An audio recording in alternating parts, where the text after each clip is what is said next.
All right, hello and welcome everybody. My name is Ben Munson. I'm an account executive here with FarmQA, and I'm thrilled to be presenting to you guys on fertility and our crop planning module today. This will be a recorded session, so you can rewatch it, slow it down, and follow through with your account yourself.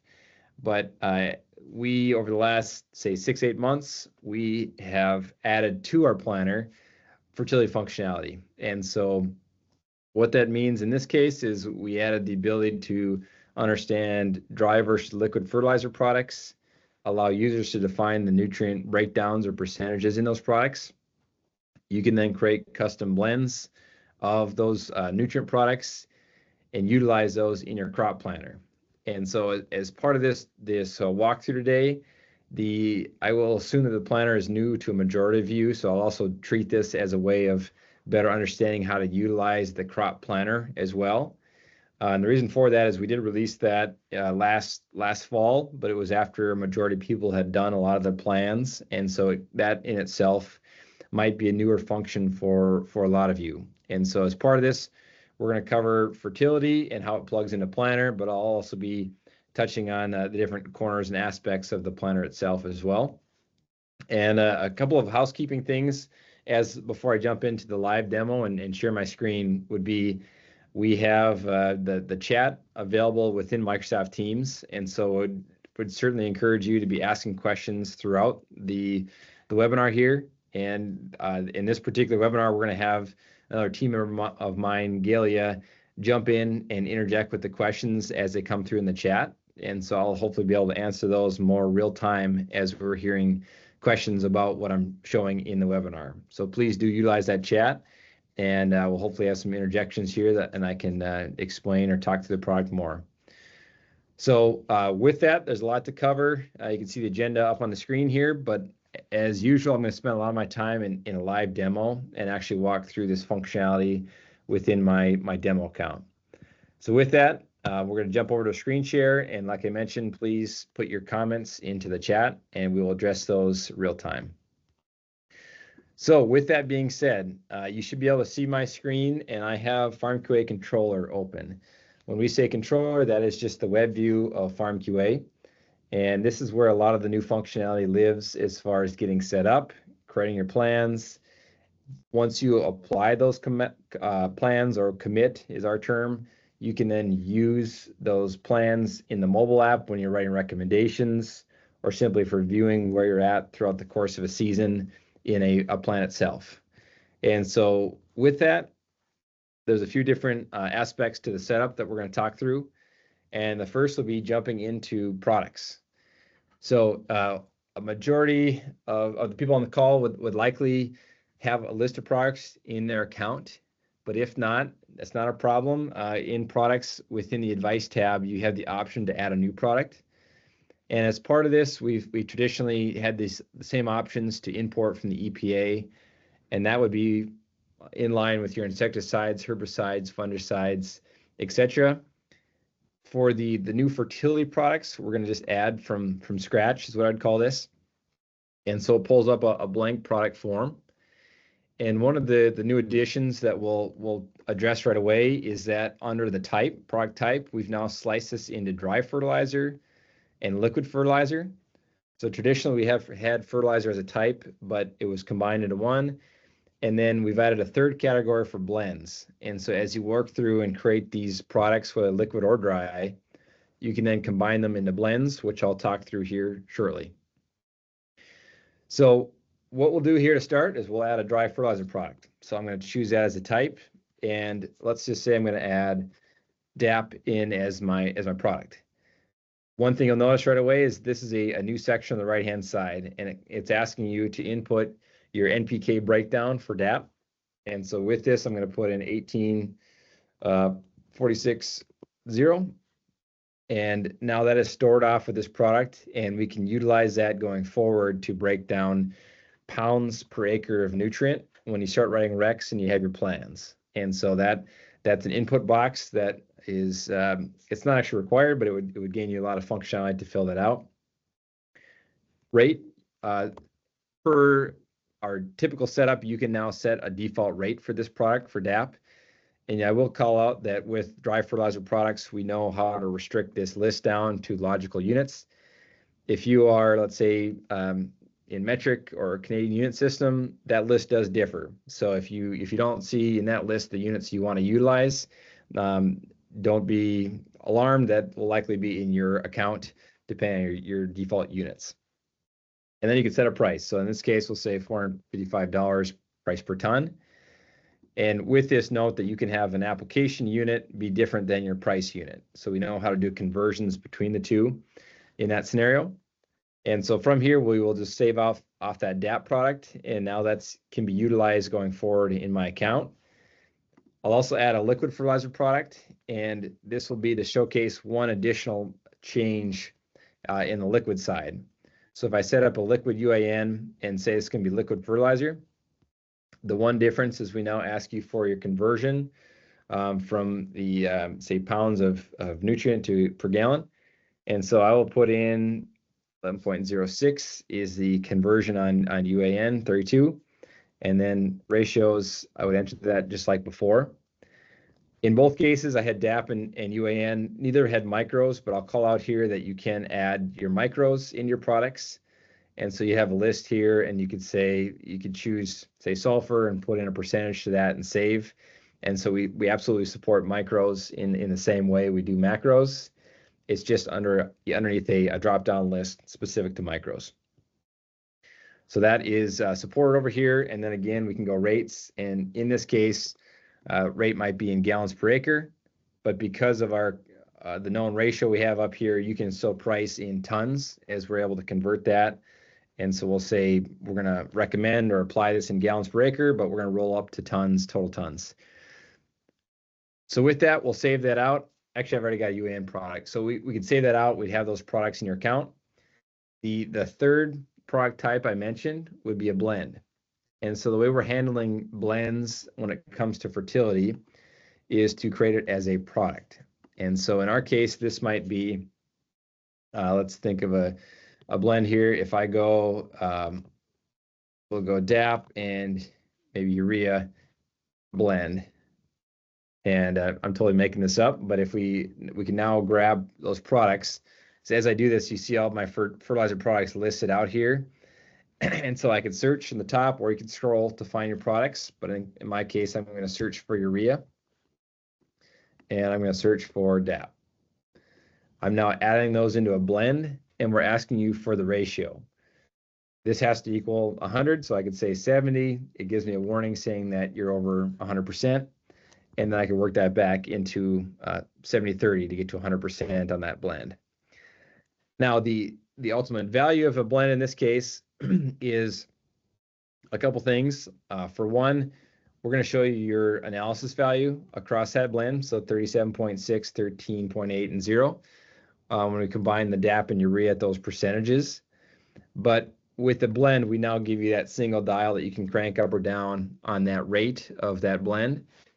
And then you can, those ratios stay fixed. And so that's an easier utilization tool within your recs and in your plans once you have the blend set up. So with that, again, feel free to ask your questions, but that will be the product setup side. What's different, what's changed there is, like I said, dry liquid blends and how you set those up in that way. And I think that kind of covers the setup side on products, unless there's questions. So we will continue to move on, and Gailey can interrupt me if there's anything that comes through. The other component to consider in the plan is within the, we can start to set up plan templates. So the way we think about a plan templates is when you're going to create a plan, we allow you to pre-create these pre-canned templates for, let's say, a barley crop, a corn crop, a soybean crop. So you think about when I set up a plan for 2026 for Munson Farms, I can now start with this base starting understanding of my barley plans and then tweak it at a field level. So what I'll set up on this screen is just the templates, which I will later bulk apply to a series of fields in a specific season, future season. So from this screen, this is an existing plan template. So it's a barley high yield. I've got a yield goal set and some steps. But just for the sake of this conversation, we'll start new. So on the bottom left, I can hit this plus button to create a new plan step. And as part of this, I can set up and say, this is my corn high yield plan. And I can choose my crop that this associates with. I can set a yield goal. So that's also a new concept in FarmQA if you're watching, you're an existing customer. And I can also associate this to say, well, this plan is specific to Minnesota farms. Maybe they prefer a specific retailer, specific brands. So you could actually pre-can a template specific to them. In my case, I want to make this template available to any one of my customers when I'm doing my plans. And so that's what the organization filter or sort allows you to do. Now I can start to add my steps. So I will add a step, and I can either do this from an existing mix that I've pre-built or from a blank step. In this case, we'll do one with a blank step, and I'm going to say spring fertilizer. As part of this, now I can add my product. And so within here, I could say I want to add, we're just going to go with, let's just do urea. So I just want to put down straight urea. And as part of this, now this is some of our new functionality where it pulls in the analysis of urea 4600. It shows you the rate. Now I can adjust this as part of my default in the template. As I do that, we're going to show you your pounds of NPK that are being contributed to at this step level. You can also set an application period. So I'll put in pre-plant in this case, and I could add instructions as needed. I can also add in a second step, and we'll say seeding or say planting. And as part of this, this is, again, I mentioned touching on some other facets of the plan, is I can now add in a product that I call corn seed. And one of the new things we added for this year is now we can convert from seeds per acre into total bags. And so as we roll this up, you'll notice that we know that conversion of 80,000 seeds per bag. And then we can, like I said, from a totaling perspective, you can get that total bag number across all your fields. In addition to that, I'm going to add in, let's say, I think I've got a mid-row banded blend. So I'll put this in. This is a 46.0 and a 0060, and I can add that in at whatever rate I need here. And as I do that, one of the key features here on the plan is that we now show you your collective total. So if I expand out both these steps, you notice I have urea and my mid-row band going down in this field. This is a summation of those two steps. And so I see the total nutrients per acre that are being contributed. And in this case, application period, I'm going to put as planting. And then we'll speed this up. I'll choose from a mix. So let's say I do a post-emerge application. And so that will pull in that entire mix. So with product rates and mix orders. And I just need to set an application period here, say a post-emerge. And setting the period, what that gains is that when we start to align this data in the plan, it'll be a logical order that you view these in based on the step. And then for here, we'll go fall fert. And in this case, we'll put down 280 and add that in. So in this case, I've got a couple different steps that all have nutrients, and I can now save this out with a yield goal and move on to the actual plan step at a field level.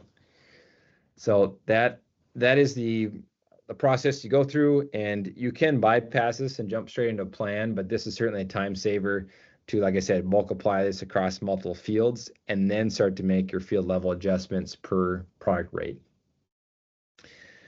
So from here, one additional thing I'm going to show before I actually jump into the plan. We added in the concepts of how many pounds of nutrient per yield unit you want to set in your account. And so I intentionally left corn blank in my case. So this is, if you were to come into this page, you would see a view like this where there's no values in these columns. This is where you can set your conversion rate, excuse me, your conversion ratio. So I'll say 1.5 pounds of N per yield unit, and I will say 2 for P, and I'll say 1.75. So you can think of that as nutrient removal. You guys can set the rates you want. You can edit them. And what this will do is that will multiply that yield goal I just referenced in the crop plan by these variables, and it will display a goal at a field level. So I want to touch on that quick before I jump into the plan, because we're going to see that number being referenced shortly. So that is something that you have control over. Now, if we jump in, and actually real quick, I should have shown the seed side here. I did mention that in the plan. I meant to cover that. So one thing on the seed side, what that conversion specifically looks like is I can set up a product called corn seed, and then within and set the type to seed. And then I can set my rate to seeds per acre, and I can set my price per bag and the conversion of how many seeds per bag, and also set my totals, how I want to display my totals. So I'll say bags in this case. So that's one thing I did miss on the product side. So that conversion is in there that you can utilize. Okay, now jumping into the plan. So what I will do in this case is I'm coming to the plan step. For a lot of you, this would probably be blank or empty, but I can create a new plan. And what I'll do in this case, yes, go ahead. Real quick before that, there was a question about, can the nutrient removals be location specific? So I think it goes back even a couple of slides from here. Yep. Location specific. So that would mean like a customer is in multiple different states and they want different thresholds per location, perhaps? It says depends on the soil type and the rain, perhaps, and he said yes then. Okay. Yeah, so right now that's a single fixed ratio, and that's something we're open to feedback on if we need to make that more specific to region. You know, there's some workarounds here where you could say this is corn sandy. Technically, you could set that up as it's a new crop in here, and then that would get its own yield goal, or sorry, removal rate, for example. So you could utilize that however you see fit, but it's essentially just a multiplier that we will put across your yield goal. So I could say now for sandy soils, that's maybe 2 and 2.3 and 2.1. So there are some workarounds there, but as it stands today, we're not factoring in the region by default within our program or the soil type. But good question there. Okay, so jumping into the plan. So at this point, we've got the ability to create a new plan, and I'm going to choose just my North Dakota farm, and we're going to call this the plan for 2026. So that is a sub farm and underneath my organization, and I'm going to create this plan for 2026 in this case, just because 2025 in my scenario is already used. So that gives me a blank slate, if you will, and what that means is every row in this case is a field.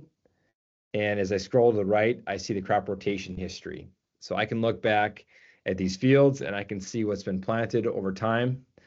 And in this case, maybe you want to trim up some columns and say, I don't need all these years going back to 2015. So you can actually manipulate the columns in this view to just be restricted to the years you care about in this case. But now as I mentioned, the value of those plan templates is I could look back and say, these 4 fields last year were barley. So I could bulk select those and say, well, this year they're going to be corn. And so now within here, I've got my corn templates laid out, and I could preview those as a reminder of what I all had in those plans, and I could click on those cells to see the rates and what I'd set. But now I can bulk assign this to say that's my corn main plan. And we have customers that think about their plan of just saying, the grower does enough just to tell me it's going to be corn in this field. Whereas maybe some seed dealers might want to break this down and say, well, more specifically, I know these 4 fields are going to be this DeKalb variety. And so I could set that. And then when it comes to seed totals, we'll actually break it down by variety and give you that seed total. So as you look back here, that's what we're asking you on this screen is you can leave unspecified, which as I do that, it just tells me it's corn. If I did specify, it would break it down to varieties and give you bag totals in that particular variety. So as I did that, it assigned corn to those fields. Let's just grab all these beet fields and we'll cruise through some of this to assign this to canola. In this case, I will grab a variety. And so as we do that, we see the canola dash variety, and then we'll do a couple more. These canola fields are going to go to beets, and then we'll say these corn fields go to soybeans. Here. Okay, so within here, you can search your plan templates too and apply those. So at this point, I'm essentially building up a plan. Now through that, that's probably much more simplified than your kind of your average crop plan.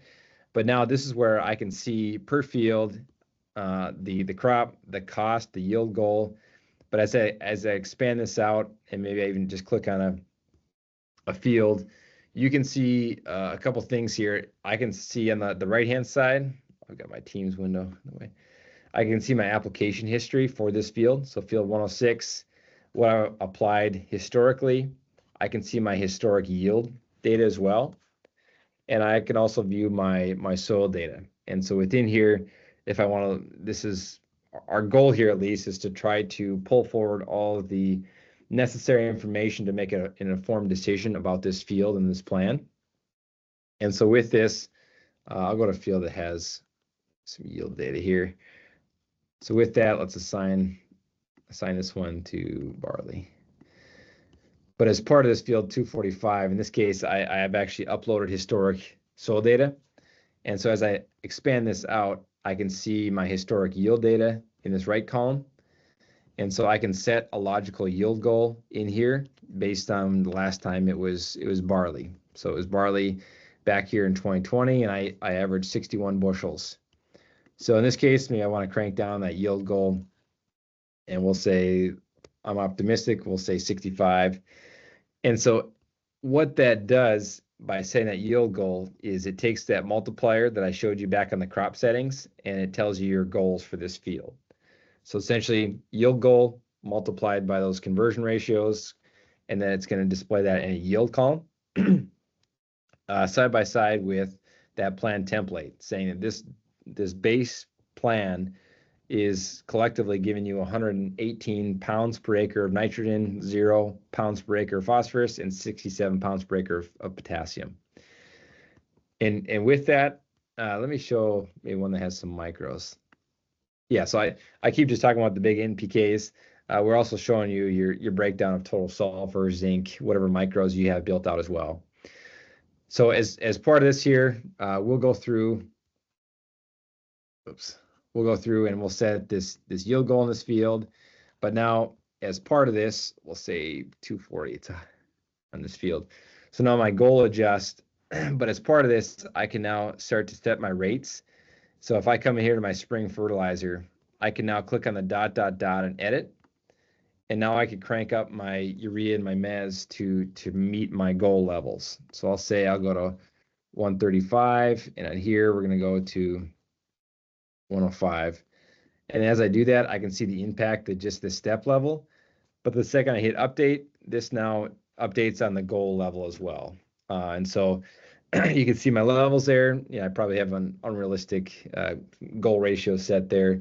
But with that, that's the concept, is adjusting the rates of your steps and your applications to then hone in on that goal level that you may have set. And then as mentioned, you'd have your lab results too, to say I'm thinking about phosphorus or potassium. We could look through and say, what have my historic potassium levels been in this plan? And so you can see that real time within this view, where you have the lab results in line or viewable at the same time as you're setting these rates.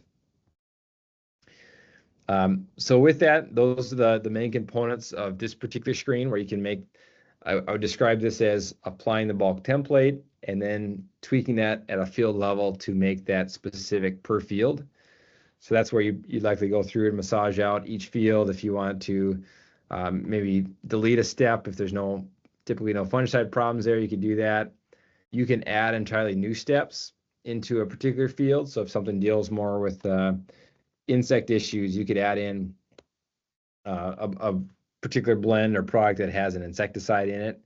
And that change being made at this step would only impact this one field instead of the whole plan.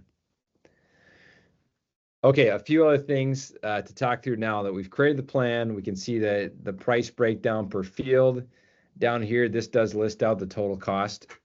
being viewed for the whole plan.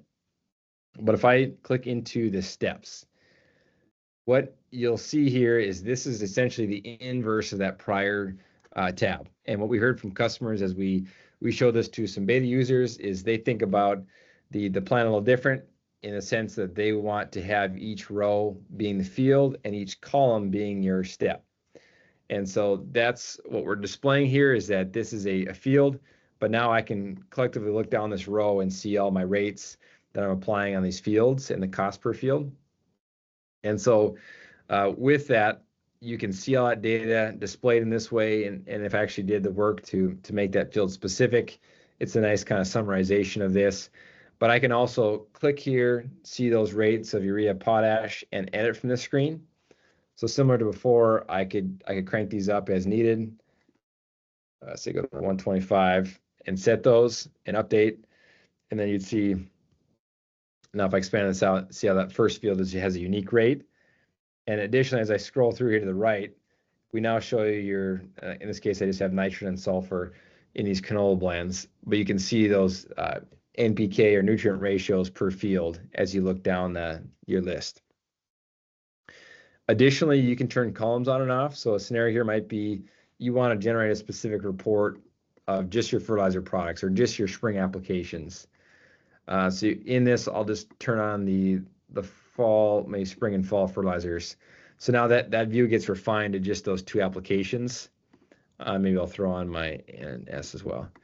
So now I've got a refined view that takes out my insecticide, herbicide passes, and I can now just export this to Excel.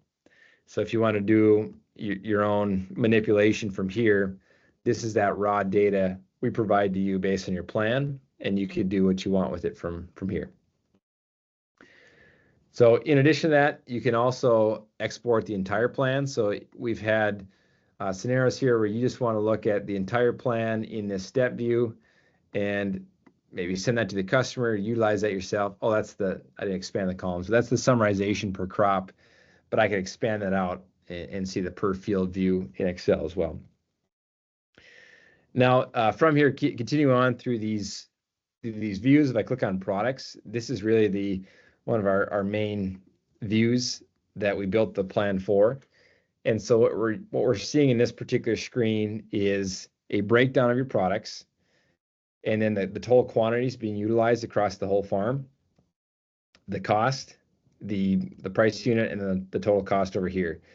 And what I would say with this, a couple things, is that let's say you build a plan with your best agronomic knowledge, but then you can sit down with the client and say, well, this year we're getting a MAP for $820 a ton. So you can adjust that number, and the whole plan adjusts as I tweak these rates. And so you can actually make this a logical plan with real pricing in here by just plumbing through your actual prices that you're getting quoted from a retailer, or take this to the retailer itself in a PDF or Excel. And so with this, with the MAP, MES, potash, the fertilizer products, we can see the total tons of those nutrients. You'll notice the little blend button. So in this case, if I look at potash and I look at urea, those products were a portion or contributed to from a mid-row band that you saw me set up. So I have 2.94 tons of the total potash, of the total 122 tons coming from that mid-row band. And then the rest is being made up from just straight potash. And the same view here is on the also had urea in the mid-row band. And so then with that, 26 tons of urea is coming out of that mid-row band, and straight urea is 513. Then I have a straight blend tab. So if I want to see essentially similar data, but broken down by the blends, I can now see how many total tons. In this case, it's gallons. I think we change that to tons. But you can see in this case the total tons of mid-row band, total gallons here of the UAN ATS blend. But I can expand that out and see the components and their total quantities and the ratios in here as well. So there's kind of just different ways to slice that if you want to view it by the blend or view it by the raw product, and then get a sub view of where that's coming from. Now I mentioned on the seed side. So if I look at my crop breakdown, I can now see my crops. And so in the case of corn, you notice I didn't actually set a variety. So this is just telling them my total bags I need for corn. And like I mentioned, that's based on you set a seeding rate for your cornfield. So 25,000 seeds an acre, 3,000 seeds an acre. We work that back into total bags, and then you can set your price, and then we give you a price of that seed. Now, if you saw in a couple other scenarios where I bulk assigned the beets to a specific variety and canola to a variety, we're now breaking down your total pounds in this case, or you can go bags as well, of that particular variety. So you can imagine, you can visualize how you can utilize that for seed if you want to break it down to a variety, or just leave it at corn, soybeans, wheat, and that could be what we roll up to. So with that, those are the different tabs that we're viewing within the plan in this case. Now, the next logical thing would be export. So we talked about maybe you sit down with a grower, you finalize the best agronomic plan, but now they want to take this to a retailer. And so you could, or maybe you are a retailer, you could now generate this out as a PDF. So you can now hand this to somebody to review, to look over what that actually looks like, because we have a couple different views. The initial PDF here, it gives you a cover page of all your products. And so within here, I've got my combination of liquid fertilizers, fungicides, herbicides, the total amounts, the price per acre, the price per unit, and then a total cost. And so within here, that's essentially the same thing we saw digitally, but just in a PDF. We've got the blend breakdown as well. So how many total gallons or tons of those blends we need, and then their components. And then that same seed table broken down here as well. So think of that as the cover page, your rolled up totals, and then we start to drill into the field by field details. Where I've got field 88, we're going to do that fertilizer step in the spring. We're breaking down still the cost per acre on this field, your total amounts needed, your cost per product, but then we also show you your NPK pounds per acre contributions at each step level, along with at the entire field level. And then this would be page 2, page 3 would be additional fields. So that's one PDF, the whole farm broken down in that view. We also have customers that still want to add some additional concepts or additional data analysis in with their plans. So similar thing, we can export this to Excel. And what that looks like currently is you've got the field details. So in this case, each row is a field. Each column is more of a price roll-up and nutrient roll-up. So it's saying the summarization of this might have 4 steps collectively, but the total cost is $22,000 for that. $22,000 for that. Product-wise, again, the summarization of all your products, and this is where you could slice it. Let's say you want to do a quick analysis of saying, just show me my fertilizer products. So I could take my dry and liquids, and let's just say I want to do a sum of that. That's where I could do some of my own assessments of saying that's how much you're paying for fertilizer alone as part of this plan. Blends, same thing. We show that blend table and seed details. So we're intending to replicate that digital view just both in PDF and Excel so that you can do with that as you need. So from there, I would say that is a good assessment or overview of the plan steps. What we'll talk through next is you can now commit that plan, and we'll fast forward into, say, June or July, and I'll show how you can utilize this information in season as needed. So with that, keep the questions coming, and we'll answer those in line here with the presentation. But what I'll call out here is that once you finalize the plan, or at least as close as you can with the client, and the value with this system is you can commit the plan, but you still have flexibility to adjust crop rotations, adjust products and rates. And so it's commit in this case is essentially just assigning the crops and varieties, but still allowing you to edit as needed. So I'm going to commit this plan. It's going to say, okay, it's going to rip through and create 30 different crop assignments. And so I'll commit that. And in this case, I just committed my plan for one of my clients, North Dakota Farms. And so as I go back into this map view, and I specifically did this in 2026, I can now see those assignments that were done. And so if I come back in here, I can see all those fields, and I didn't actually include all my fields in that plan. Let me clean that up. So those are all the fields that I created as part of my plan. And if I click on any one of those, I can see if I expand out this plan progress view from the web, I can see all those steps, and I can see all my nutrient ratios broken down here across all the steps. And I can also still edit. So I mentioned that I've committed the plan, but I'm saying, well, the cost of MAP has maybe gone up, so we're gonna go down to $30 or 30 pounds an acre. So I'll update that, and now I've adjusted it for that field, and my rates adjust accordingly. And at any point in time, I can still export just this field view.